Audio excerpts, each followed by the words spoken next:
കർത്താവും രക്ഷിതാവുമായ യേശുക്രിസ്തുവിൻ്റെ പരിശുദ്ധ നാമത്തിൽ G2R പ്ലാറ്റ്ഫോമിൽ ദൈവവചനം കേട്ടുകൊണ്ടിരിക്കുന്ന എല്ലാ വിശുദ്ധന്മാർക്കും വിശുദ്ധമതികൾക്കുമായി ദൈവത്തിന് സ്തോത്രം. നിങ്ങളെ എല്ലാവരെയും ദൈവം അനുഗ്രഹിക്കട്ടെ. എല്ലാവർക്കും വന്ദനം. ഉൽപ്പത്തി പുസ്തകം മുതൽ വെളിപ്പാട് പുസ്തകം വരെയുള്ള ആത്മീയ വിഷയങ്ങളെ പരിഗ്രഹിച്ചുകൊണ്ട് എഴുതുന്ന ദൈവത്തിൻ്റെ വചനമാണ് ഈ G2R പ്ലാറ്റ്ഫോം. അതുകൊണ്ടാണ് ഈ പ്ലാറ്റ്ഫോമിന് G2R ജനസിസ് ടു റെവലേഷൻ എന്ന് പേരിട്ടിരിക്കുന്നത്. എൻ്റെ പേര് കുരുവിള വർഗീസ് എന്നാണ്. പഴയ നിയമത്തിൽ നിന്ന് പുതിയ നിയമത്തെ കോർത്തിണക്കിക്കൊണ്ട് വിശുദ്ധ പത്രോസ് അപ്പസ്തലൻ പഴയ നിയമ പാരമ്പര്യത്തിൽ നിന്നും പുതിയ നിയമസഭയുടെ അടിത്തറ ഉപദേശത്തിലേക്ക് കടന്നു വന്ന അനവധി ദേവദാസന്മാരുടെ കൂട്ടത്തിൽ പ്രമുഖനായിരുന്ന വിശുദ്ധ പത്രോസ് എഴുതിയ ഒന്നാമത്തെ ലേഖനം 2-ാം അധ്യായം 9-ാമത്തെ വാക്യത്തെ അടിസ്ഥാനമാക്കിയാണ് കഴിഞ്ഞ ഏറിയ നാളുകളായി നമ്മൾ ദൈവവചനം ശ്രവിച്ചുകൊണ്ടിരിക്കുന്നത്. അതിൽ പഴയ നിയമത്തിലെ പൗരോഹിത്യ ശുശ്രൂഷയ്ക്ക് വേണ്ടി ദൈവം അനുവദിച്ചു കൊടുത്ത രക്തം ചൊരിഞ്ഞുള്ള യാഗം, പുതിയ നിയമത്തിൽ ഏകമഹാപുരോഹിതനായി സ്വയം തന്നെ അർപ്പിച്ചുകൊണ്ടുള്ള ദൈവപുത്രൻ്റെ ക്രൂശീകരണം എന്ന യാഗം, പഴയ നിയമത്തിൽ ഉൽപ്പത്തി പുസ്തകം 3-ാം അധ്യായത്തിൽ ദൈവമായ ദൈവം തന്നെ ആദാമിൻ്റെ നഗ്നത മറയ്ക്കുവാൻ യാഗം അർപ്പിച്ച കുഞ്ഞാട് മുതൽ യോഹന്നാൻ സ്നാപകൻ ശുശ്രൂഷ നടത്തുമ്പോൾ ഇസ്രായേൽ രാജ്യത്തിൽ നടത്തപ്പെട്ടിരുന്ന എണ്ണമറ്റ യാഗങ്ങൾ വരെ ലേവ്യ പുസ്തകം 7-ാം അധ്യായം 37-ാമത്തെ വാക്യത്തിൽ കാണുന്ന വിവിധ യാഗങ്ങളാൽ അർപ്പിക്കപ്പെട്ട യാഗമൃഗങ്ങളുടെ എണ്ണം എത്രയോ ആയിരമായിരിക്കാം. എഴുതപ്പെട്ടിട്ടുള്ളതിലും രേഖപ്പെടുത്തപ്പെട്ടുള്ളതിലും ഏറ്റവും കൂടുതൽ യാഗം ഒന്നിച്ച് നടത്തിയത് ശലോമോൻ തൻ്റെ ആലയം പ്രതിഷ്ഠിച്ച സന്ദർഭത്തിലാകുന്നുവെന്ന് നമുക്കറിയാവുന്നതാണ്. പഴയ നിയമത്തിലും പുതിയ നിയമത്തിലും കാണുന്ന അതിപ്രധാന യാഗങ്ങളിലൊന്നാകുന്നു സ്തോത്രയാഗം. അതിനെക്കുറിച്ചാണ് ഇപ്പോൾ നാം ചിന്തിച്ചുകൊണ്ടിരിക്കുന്നത്. നോഹയും തൻ്റെ കുടുംബവും പെട്ടകത്തിൽ നിന്ന് ഇറങ്ങിയ ശേഷം ജലപ്രളയാനന്തരം ഒരു യാഗപീഠം പണിതു. ആ യാഗപീഠത്തിന് എന്ത് നീളമുണ്ട്, വീതിയുണ്ട്, ഉയരമുണ്ട് എന്ന് രേഖപ്പെടുത്തപ്പെട്ടിട്ടില്ല. പുറപ്പാട് ദിവസം 20-ാം അധ്യായം 25-ാമത്തെ വാക്യത്തിൽ ദൈവം കൽപ്പനകൾ കൊടുത്ത കൂട്ടത്തിൽ പറഞ്ഞ ഒരു പ്രധാന നിയമം, നിങ്ങൾ എനിക്കൊരു യാഗപീഠം പണിയുന്നുവെങ്കിൽ അത് സമാഗമന കൂടാരത്തിലെ യാഗപീഠമല്ല, ശലോമോൻ പണിത ആലയത്തിലെ യാഗപീഠവുമല്ല. പ്രത്യുത വാഗ്ദത്ത ദേശത്ത് ചെന്ന ശേഷം വിസ്തൃതമായി കിടക്കുന്ന രാജ്യത്തിൽ നിന്ന് രാജ്യത്തിൻ്റെ കേന്ദ്രബിന്ദുവാകുന്ന യെരുശലേമിലെ ആലയത്തിൽ വരുവാൻ ജനങ്ങൾക്ക് പ്രയാസം ഉണ്ടാകുന്നത് കൊണ്ട് അവിടെയും ഇവിടെയും 12 ഗോത്രങ്ങളിൽ സൗകര്യാർത്ഥം ഉണ്ടാക്കുന്ന യാഗപീഠങ്ങൾ, അത് കല്ലുകൊണ്ട് പണിയണം. അതിനെ വെട്ടുവാനും ആകൃതി വരുത്തുവാനും നിന്റെ ആയുധങ്ങൾ ഉപയോഗിക്കരുത്. അങ്ങനെയുള്ള കർക്കശ നിയമമനുസരിച്ചാണോ നോഹ യാഗപീഠം പണിത് എന്ന് തിരുവചനത്തിൽ എഴുതിയിട്ടില്ല. രാജാക്കന്മാരുടെ പുസ്തകം 1-ാമത്തെ പുസ്തകം 6-ാം അധ്യായം 7-ാം വാക്യത്തിലും ദിനവൃത്താന്തം 1-ാമത്തെ പുസ്തകം 22-14 രാജാവായിരുന്ന ദാവീദിന് യഹോവയ്ക്കൊരു ആലയം പണിയണം എന്ന് ഏറിയ താല്പര്യമുണ്ടായിരുന്ന ഈ തിരുവചനത്തിൽ എഴുതിയിട്ടുണ്ടല്ലോ.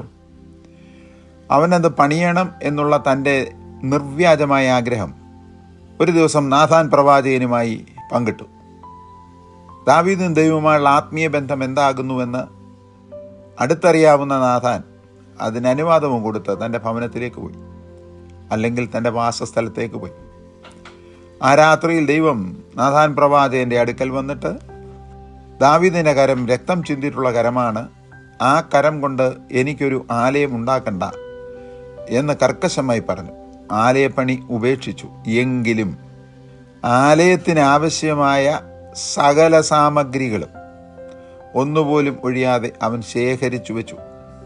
അതുകൊണ്ടാണ് ദിനവൃത്താന്തം 1-ാമത്തെ പുസ്തകം 22-ാം അധ്യായം 14-ാമത്തെ വാക്യത്തിൽ ആലയത്തിന് വേണ്ടി ശേഖരിക്കപ്പെട്ട വസ്തുക്കളിൽ വെട്ടുകുഴിയിൽ വെച്ച് തന്നെ കുറവുകൾ തീർന്ന കല്ലുകൾ ഓരോന്നോരോന്നായി ശേഖരിച്ചു വെച്ചിട്ടുണ്ട്.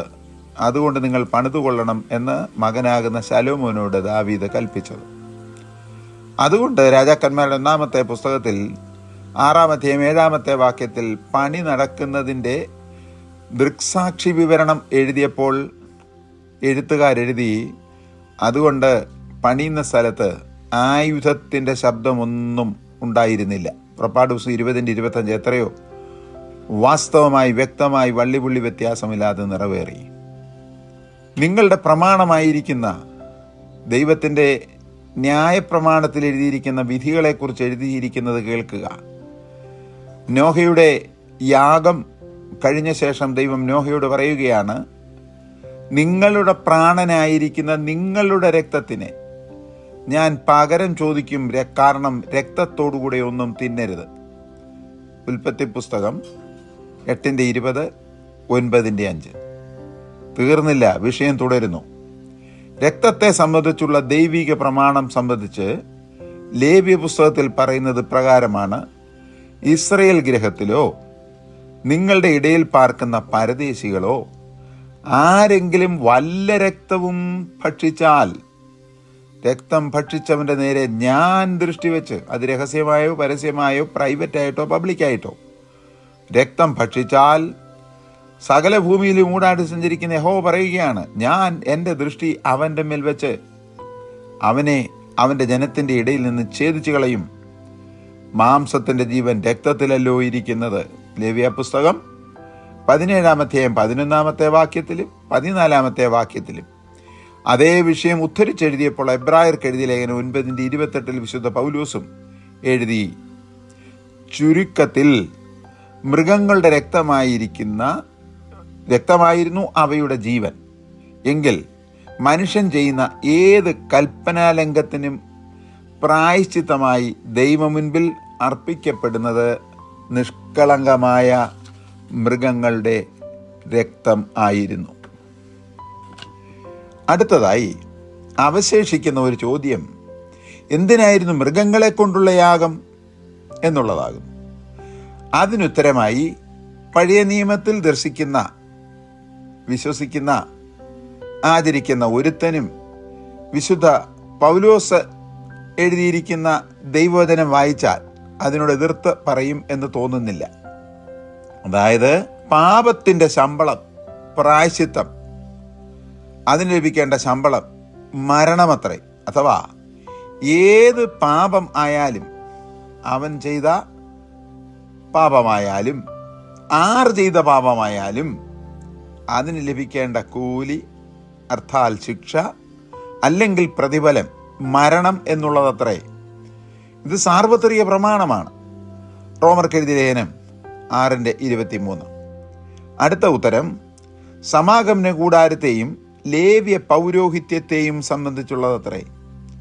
സമാഗമന കൂടാരത്തിൻ്റെ ദർശന കവാടത്തിൽ ആര് വന്നാലും ആദ്യമായി കാണുന്ന കവാടത്തിൽ സ്ഥിതി ചെയ്യുന്ന താമ്രയാഗപീഠത്തിന്മേൽ ലേവ്യ പുരോഹിതന്മാരുടെ മേൽനോട്ടത്തിൽ നടത്തപ്പെടുവാനിരുന്ന യാഗങ്ങൾക്ക് അനുഷ്ഠിപ്പാൻ ദൈവം അനുശാസിച്ച നിയമങ്ങളും നിബന്ധനകളും, അത് വ്യവസ്ഥ അനുസരിച്ച് വേണം യാഗങ്ങൾ അർപ്പിക്കേണ്ടത്.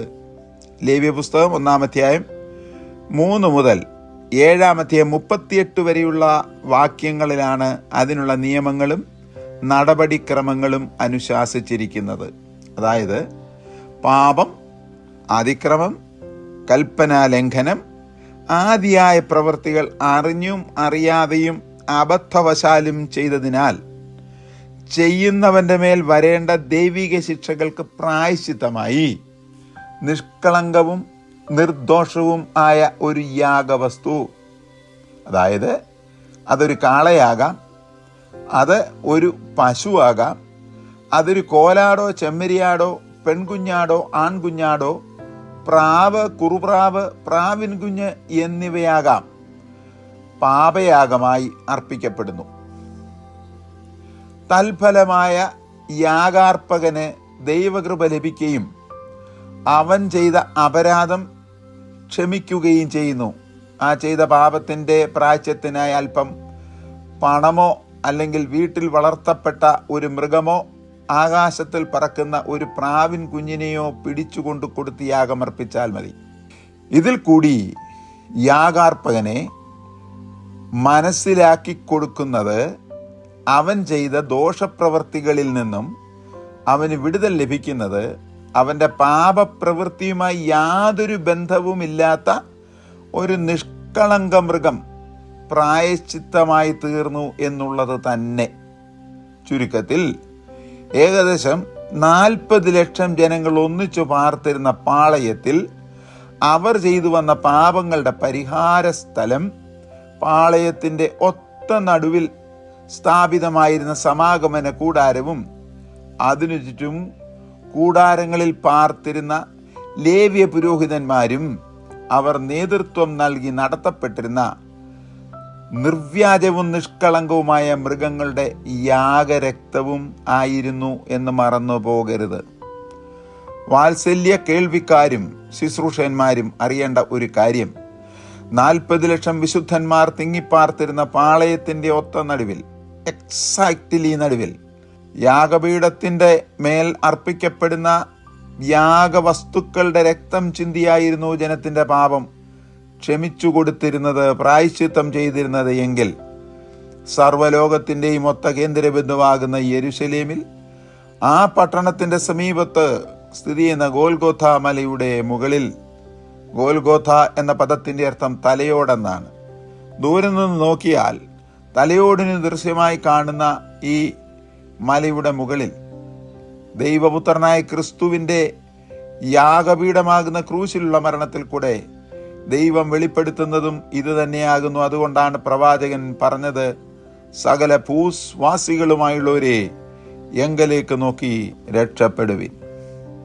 40 ലക്ഷം ജനങ്ങളുടെ വാസസ്ഥലത്തിൻ്റെ പാളയത്തിൻ്റെ ഒത്ത നടുവിൽ ആ ജനങ്ങളെല്ലാവരും നടന്ന് ആ പാളയത്തിൻ്റെ കേന്ദ്രബിന്ദുവാകുന്ന സമാഗമന കൂടാരത്തിലേക്ക് വന്ന് പാപത്തിൻ്റെ പ്രായശ്ചിത്തം ലഭിച്ച് ഭവനങ്ങളിലേക്ക് മടങ്ങിപ്പോകുന്നത് പോലെ ഇന്ന് ലോകത്തിൽ പാർക്കുന്ന ഏത് മനുഷ്യനും ഇവിടെ നിന്നും രക്ഷപ്രാപിപ്പാൻ നൽകിയിരിക്കുന്ന ഏകമാർഗം, ഏക വഴി, ഏക സത്യം, ഏകജീവൻ നമ്മുടെ രക്ഷിതാവും കർത്താവുമായ യേശു ക്രിസ്തുവിൻ്റെ കാൽവറി മരണം മാത്രമാണ്.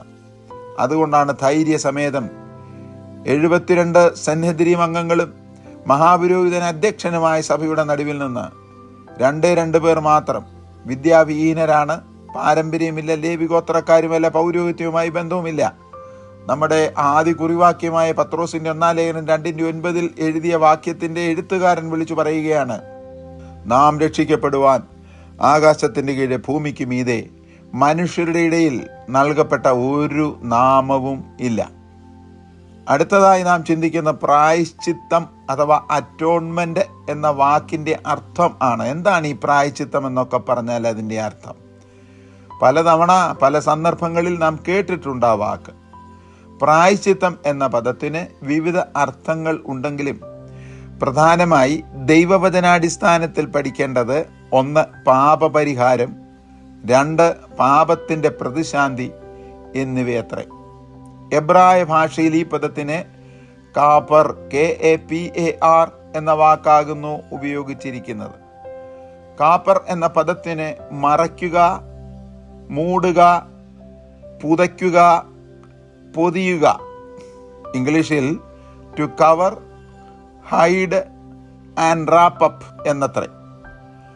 പരിഹാരം വരുത്തുക, ഉപശാന്തി വരുത്തുക, പ്രൊപ്പീഷിയേറ്റ് എന്നും ഒക്കെ ഈ വാക്കിന് അർത്ഥം ഉണ്ട്.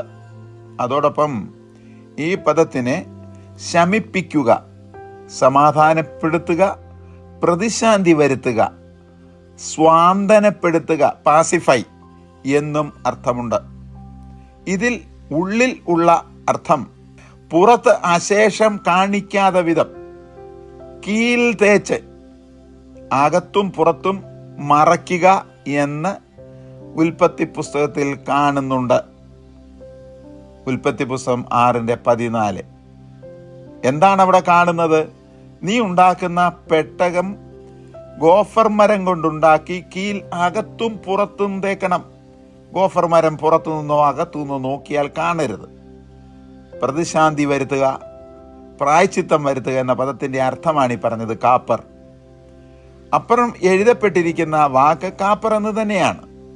ഇസ്രായേൽ ജനം ദിവസേന ചെയ്യുന്ന പാപങ്ങൾക്ക് അതാത് സമയം പാപപരിഹാരത്തിനായി സമാഗമന കൂടാരത്തിൽ യാഗങ്ങൾ അർപ്പിച്ച് പാപപരിഹാരം നടത്തിയിരുന്നു എങ്കിലും സഭ മുഴുവനും അറിഞ്ഞും അറിയാതെയും ഒരു സംവത്സരം മുഴുവൻ, അതായത് അവരുടെ സംവത്സരത്തിന് 360 ദിവസങ്ങളാണുള്ളത്. അതിൽ 359 ദിവസങ്ങൾ ചെയ്യുന്ന സകലവിധ പാപങ്ങൾക്കും പാപപരിഹാരമായി പാപപരിഹാര ദിവസത്തിൽ, അതായത് 360-ാം ദിവസം പാപപരിഹാര ദിവസമായി ഒരു ഉത്സവം തന്നെ ആചരിച്ചു വന്നിരുന്നുവല്ലോ.